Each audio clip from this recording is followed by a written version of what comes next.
Ahí estamos en el aire todos. Bueno, Perfecto. les agradezco la presencia a todas, buenas noches, y vamos a seguir adelante con nuestras charlas. El tema central siempre será la astrología kármica, el karma en sí mismo. Dijimos desde una visión alquímica, aquella idea de transformar el plomo en oro, ¿no? Y eso es evidente que se refiere al karma. El plomo es el karma y el oro es precisamente la promesa de ser que somos. Ya venimos hablando de hace 2 o 3 charlas, si las únicas que hemos dado hasta ahora, haciendo referencia a esa promesa de ser. Y yo hago siempre la comparación con la semilla o el árbol dentro de la semilla. Ese es un ejemplo clarísimo, ¿no?, de lo que es una promesa de ser dentro de la vida. La vida es un impulso germinal. Todo lo que viene a ser, todo lo que es y existe, está sustentado por un impulso germinal, ¿no? Una fuerza de crecimiento. De eso se trata la vida, de un desarrollo germinal. Todo tiene que germinar, todo tiene que madurar, que es lo mismo decir todo tiene que crecer. Y aquí es bueno hacer una pequeña acotación, porque esa palabra crecer es muy importante comprenderla. Porque culturalmente asociamos la idea de crecer a una especie de suma. Apilar, ¿no? Apilar cosas, ¿no?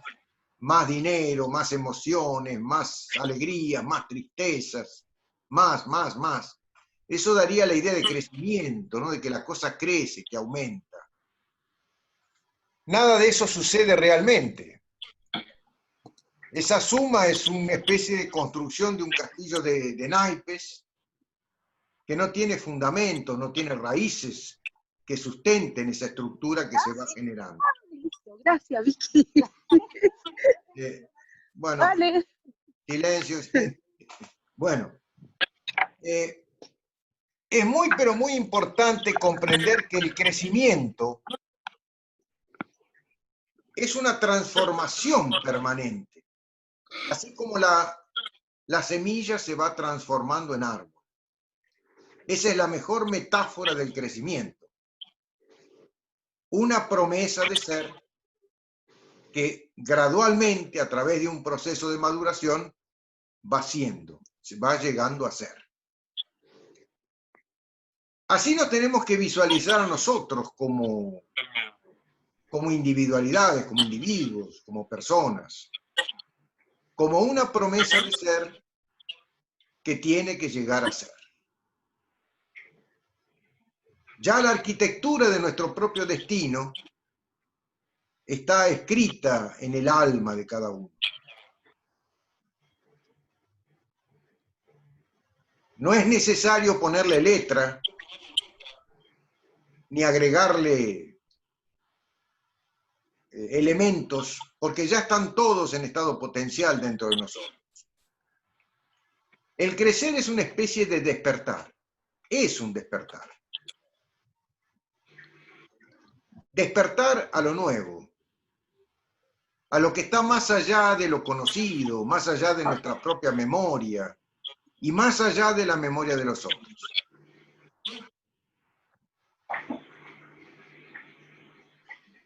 Esa memoria, que es un poco la base operacional de nuestra vida, todo operamos en base a nuestra memoria, todo hacemos en base a la memoria. Todos son reflejos condicionados. Estímulos externos que activan aspectos complementarios dentro de nosotros. Y ahí está la respuesta. O sea, la pregunta siempre está antes que la respuesta. Mejor dicho, la respuesta antes que la pregunta. Ese famoso ya lo sé es la principal llave maestra que cierra cualquier puerta del saber verdadero. Si ya lo sé, entonces ¿para qué escucho algo nuevo? ¿Para qué voy a escuchar algo nuevo? Y ese ya lo sé es el que nos hace discutir, el que nos hace pelear, el que nos hace autoafirmarnos en nuestra verdad, de alguna forma desconociendo la del otro, o por lo menos no dándole identidad de verdad a lo que el otro expresa. Y es así como se desarrolla nuestra vida. Eso es el karma. Es un estado dialéctico que no responde a la naturaleza esencial que nos identifica como seres humanos desde el origen de los tiempos. Ya hubo una época, hace más de 20 y tantos mil años, en que realmente desenvolvíamos nuestro diálogo con la vida a partir de los misterios del amor. O sea, los vínculos eran una explicitación de las mutuas necesidades, que eran la base fundamental de todos los vínculos. Y eso ya está marcado en nosotros, esa complementariedad que representa la parte que necesitamos para desenvolvernos. Eso ya nos acompaña como individuos desde el origen de nuestra existencia, ya en el origen de los tiempos, en épocas del paraíso. Esto es lo que hace con que los vínculos en sí mismos, que siempre se desarrollan a partir de una mutua necesidad, sean eternos. Nuestros complementos, aquellos vínculos reales a los que estamos vinculados dialécticamente a partir del diálogo con la vida que representamos, esos vínculos siempre fueron, son y siempre serán. No se pueden romper.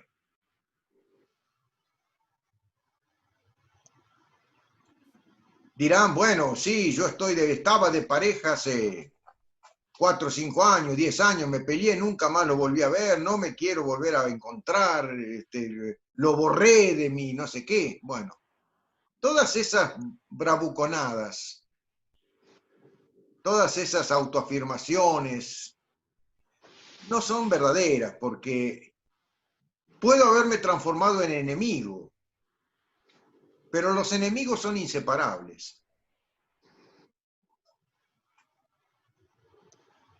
No se puede cortar lo que Dios une. Y cuando digo Dios no me refiero a un viejo con barba blanca que maneja desde algún lugar del universo. Me refiero a la fuerza del amor, a la fuerza de la unidad que mantiene los opuestos complementarios unidos, siempre, independientemente del estado dialéctico en que se encuentren. En épocas del paraíso, el estado dialéctico de todos los vínculos era óptimo, porque no había ego. Entonces los vínculos solo existían por mutua necesidad y funcionaban como tal. Entonces las necesidades, las mutuas necesidades se intercambiaban y así ambas partes iban creciendo e integrándose cada vez más en función de una unidad. El nosotros era verdadero. Se construían rápidamente estructuras que podían mudar el modo de conjugación, ¿no? Poder hablar del nosotros tal cosa. Y sentirse plenamente identificados con ese nosotros. Eso sucedía en épocas del paraíso. Ya más o menos le dije en 2 o 3 charlas anteriores un poco respecto de esa condición de paraíso, que no es un catecismo que estoy haciendo, ni apelando a un voluntarismo religioso, ni cosa que se parezca. Hay evidencias científicas de la existencia de un planeta que orbitaba entre Marte y Júpiter hace 20 y tantos mil años, que por alguna razón de las tantas que suceden en el cosmos, alguna gran colisión, simplemente lo destrozó a ese planeta y hoy, en su lugar, están orbitando lo que conocemos como los asteroides, el cinturón de asteroides. Eso era un planeta, era una masa compacta. Cuando ese planeta existía, era una esfera, una masa compacta, todo el sistema solar estaba equilibrado y todo lo que había y habitaba dentro de ese sistema solar vivía ese estado de equilibrio. Así era nuestro planeta en aquella época, el paraíso. O sea, los vínculos eran absolutamente equilibrados, no había interferencias en los intercambios, no había otros motivos que la razón del vínculo en sí mismo, la mutua necesidad y el ejercer esa mutua necesidad. Entonces, todos germinaban, todos crecían, sin que haya necesidad de sudar la camiseta, sin hacer esfuerzo.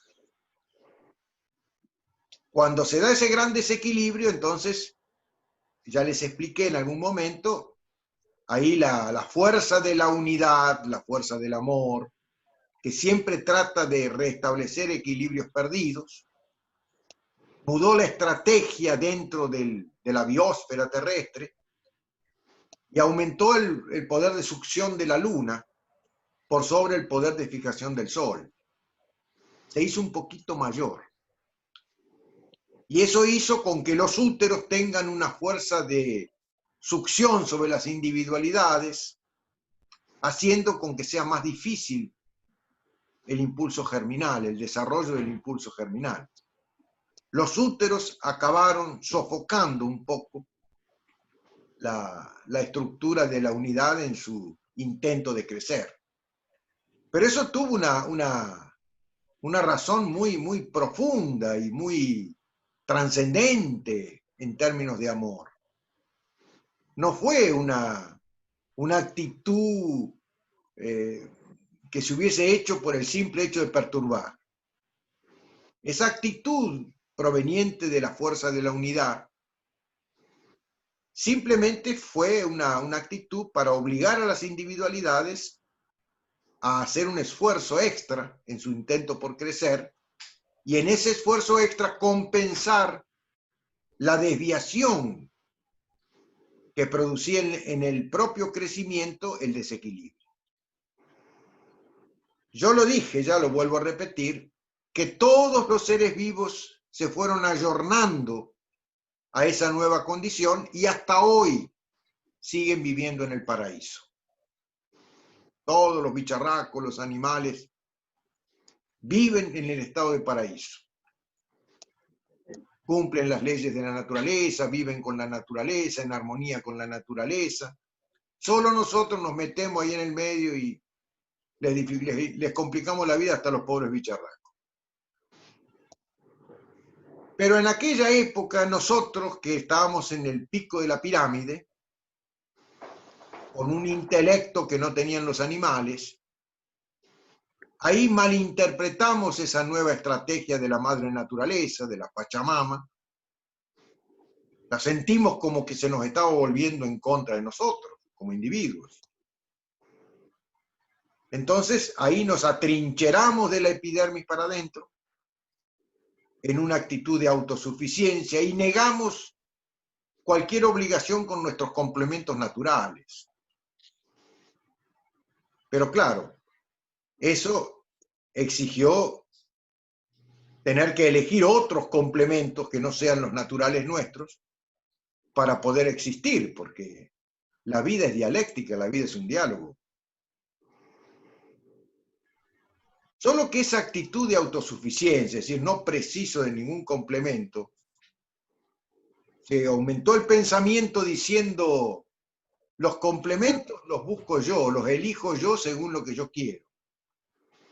Ahí surgió el primer pensamiento egoico. Y se generó una nueva dialéctica, que es la dialéctica competitiva, la dialéctica de ataque y defensa. Se generaron o surgieron los objetos de deseo y el deseo de conquistarlos. Entonces ahí nuevos vínculos se dieron, de ataque y defensa, o de conquistador y conquistado. En suma, vínculos competitivos, que son los diálogos que nos caracterizan hoy por hoy, y desde hace siglos, desde hace 20 y tantos mil años. Dejó de existir la dialéctica del amor, que era la dialéctica basada en la mutua necesidad. A partir de ese momento empezó el karma. A partir de ese momento empezamos a vivir las consecuencias del karma. Porque vean lo que sucedió.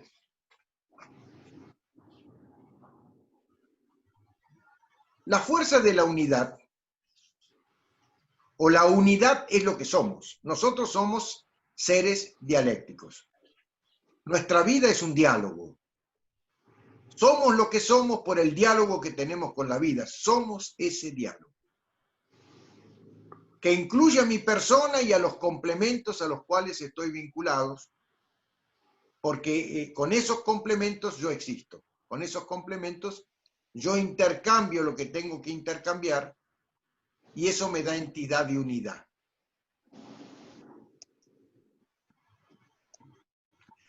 Ahora, esa forma de generar unidad, obviamente, es inmediatamente contestada por nuestra unidad real, que esa nunca va a dejar de existir, cuya voz es la voz de la conciencia.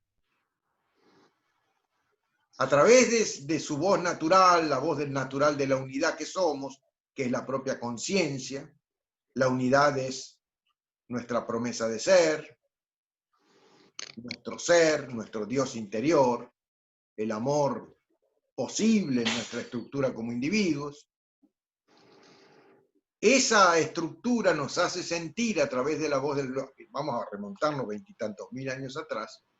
Nos hizo sentir a través de la voz, de su voz natural, que es la voz de la conciencia, que esa actitud de conquistar al otro, conquistar lo que queremos, lo que deseamos, desconociendo los vínculos naturales, estaba mal, está mal eso. Para la conciencia nos hacía sentir que eso estaba mal. Entonces empezó a generar una actitud dialéctica nueva, interna, que es el diálogo interno, que todos cargamos sin excepción adentro. Un diálogo interno que tiene como fundamento básico justificar la acción equivocada que acabé de describir. El querer dominar, querer conquistar, querer ser dueño de, poseer tal cosa, va contra natura. Y eso la voz de la conciencia nos hace sentir. Entonces nosotros, cada acto que en la que empezamos, ¿no? Cada acto que hacíamos, generábamos un diálogo interno justificando la acción. Hice esto, por aquello, qué sé yo, no sé cómo lo diría en aquellos tiempos. Pero el sentido era ese, era una especie de diálogo interno que silencie la voz de la conciencia. Claro. No. Entonces, claro, ese diálogo interno se registraba. Entonces vean lo que se registra. Se registra a través de los 5 sentidos el escenario completo. O sea, yo guardo a través de mis 5 sentidos todo lo que mis 5 sentidos reciben. por el oído, por los ojos, por el olfato, todo. Todo lo recibo, lo incorporo simultáneamente a la experiencia que estoy viviendo. El escenario, todo completo, con todo lo que me rodea, lo que está presente, las personas, el paisaje, todo eso lo registro como una pequeña maquetita. Ahora, todo eso que registro viene puro, o sea, con inclusive la sensación que me hace sentir la conciencia por mi transgresión. Eso sería lo correcto, lo que tendría que quedar registrado en mi memoria. Pero no es eso lo que queda registrado.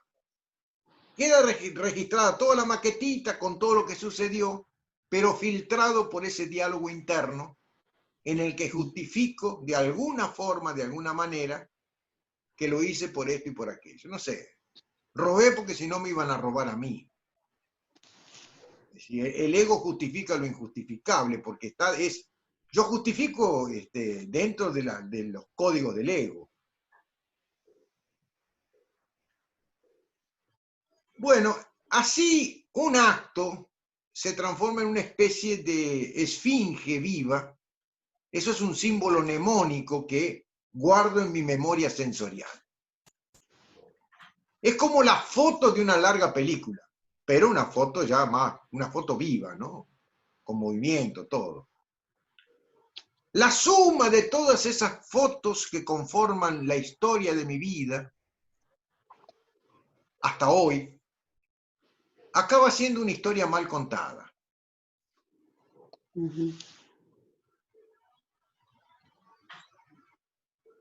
¿Qué es lo que yo vivo? Y yo hoy digo ser lo que soy por causa de esa historia vivida, pero contada por mí. Entonces, claro, me pasó tal cosa en la vida, bla, entonces hoy soy como soy por eso que me pasó. Pero según mi interpretación. Eso es el karma.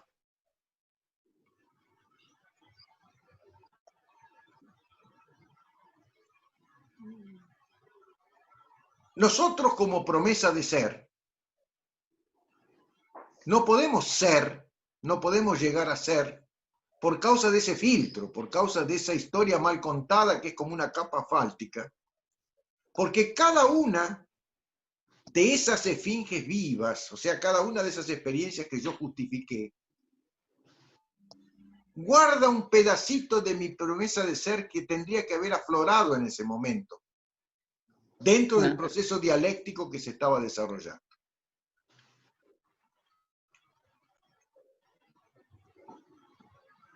No afloró, quedó ahí encerrada, en estado potencial, como una semilla que puede durar siglos, una semilla y está viva, pero sin germinar.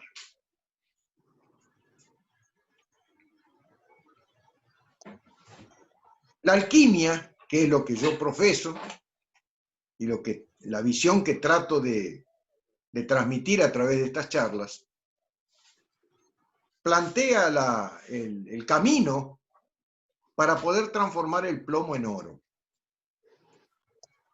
El plomo es esa historia mal contada. El oro es mi promesa de ser, aquello que tengo que llegar a ser.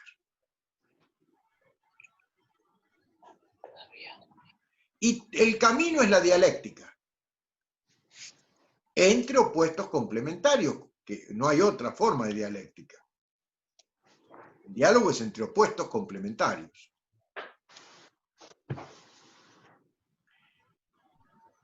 Si ustedes ven la carta natal, están claramente definidos los niveles de diálogo que tengo con la vida. En una forma muy genérica, les digo hoy, después veremos un poco más adelante cómo lo podemos desarrollar en forma simple. Básicamente tenemos 3 niveles de memoria o 3 niveles de diálogo con la vida.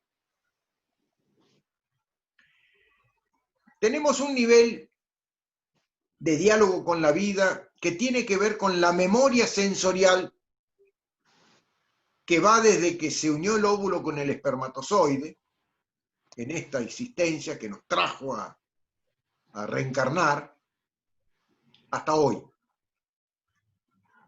Ese fragmento de memoria conforma mi memoria sensorial, la memoria sensorial con la cual sustento lo que digo ser, mi autoimagen. Esa historia mal contada se encuentra en la casa 4 de la carta natal. Es mi historia, pero mi historia es mal contada. Y mal contada, yo diría que no hay una cuestión muy... Eso sería, bueno, hay que meditarlo mucho a eso, porque el orden establecido es la estructura que le pone cotas al crecimiento individual de cada uno. Más que esto no se puede. Entonces, esa estructura que es lo que me transmite la educación, la cultura, la familia, el entorno, eso condiciona el desarrollo de mi propia historia individual mal contada. Y todo eso está acumulado en la casa 4 y representa, según la astrología oficial, uno de los aspectos que significa la casa 4 es cómo terminamos las cosas. Una de las tantas interpretaciones que se le da a la casa 4. Bueno, no sé los que entiendan algo de astrología o los que no la entiendan van a entender el significado. En suma, esa historia mal contada, que me define a mí, le pone medida a mi persona, también le pone medida a mis actos, le pone cotas a mis actos, que siempre se tienen que desarrollar dentro de ese círculo vicioso que va de lo conocido a lo conocido, nada nuevo. Todo tiene que responder a lo que está registrado en la memoria. Ah, ya lo sé. Entonces, más de lo mismo.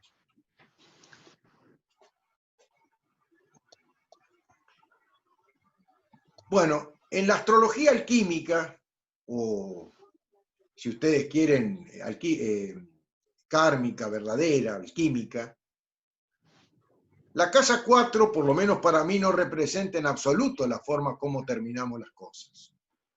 Eso es lo que la cultura nos dice. Bueno, ya tenés todo lo que precisás, no precisás más nada, así que todo lo tenés que hacer así.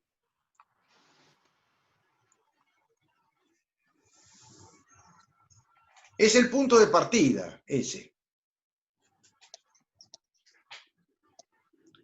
Y representa el primer nivel de la memoria que tengo que trabajar. El de mi memoria sensorial. Se me está acabando el tiempo, ya vio que me apareció una plaquita acá, así que voy redondeando lo que dije hasta hoy. Es breve el tiempo, son charlas que tengo que desenvolverlas dentro del tiempo que se me concede aquí. Pero bueno, después le damos continuidad.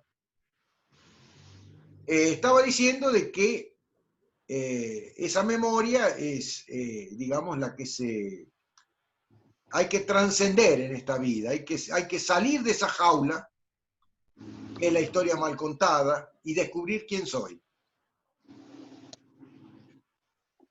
¿Quién soy? ¿Quién soy? Es una de las preguntas básicas de la filosofía universal, ¿no? ¿Quién soy? ¿De dónde vengo? ¿A dónde voy? Bueno, ¿de dónde vengo? Es, bueno, claro, ¿cuál es mi historia verdadera? No la historia mal contada. ¿Y a dónde voy? ¿Cuál es mi promesa de ser? ¿A dónde voy? ¿Qué es lo que tengo que llegar a ser? Para redondear el asunto que le dije que hay 3 niveles de la memoria, este sería la memoria sensorial que se corresponde a esta vida.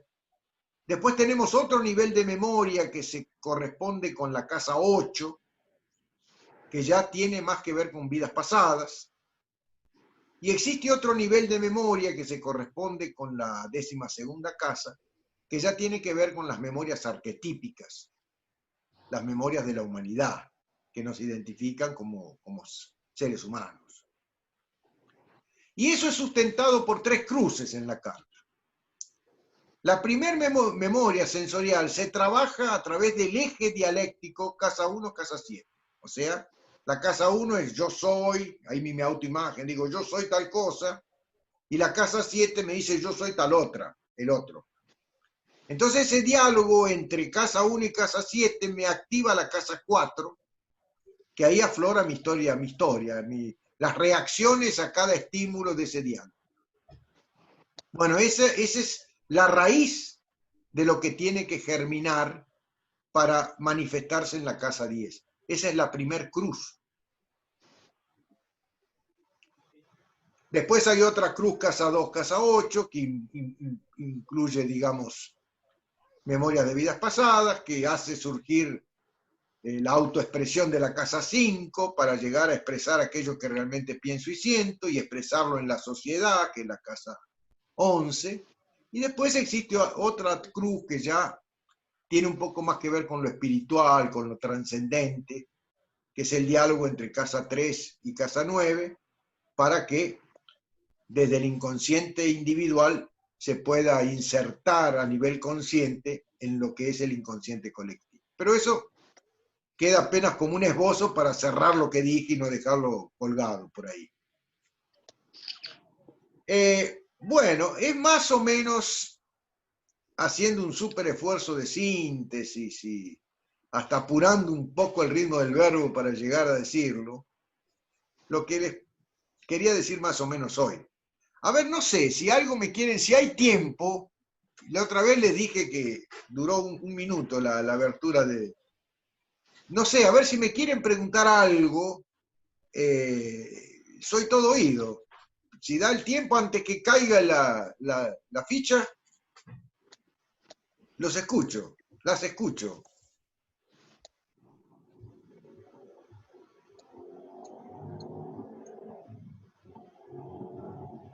Me siento un genio, o me comprendieron todo, o directamente no me comprendieron nada. Así que bueno, está bien, está bien. Eso queda, es una gran incógnita a ser develada en los tiempos venideros. Está bien. Bueno, ya que el muerto no declara y en ausencia de testigos, damos por encerrada la sesión entonces. Bueno, chicas, les agradezco la presencia, la audiencia, la paciencia, todas las ciencias que se imaginen. Nos vemos el próximo martes. Chao y gracias. Nos vemos. Chao, chao.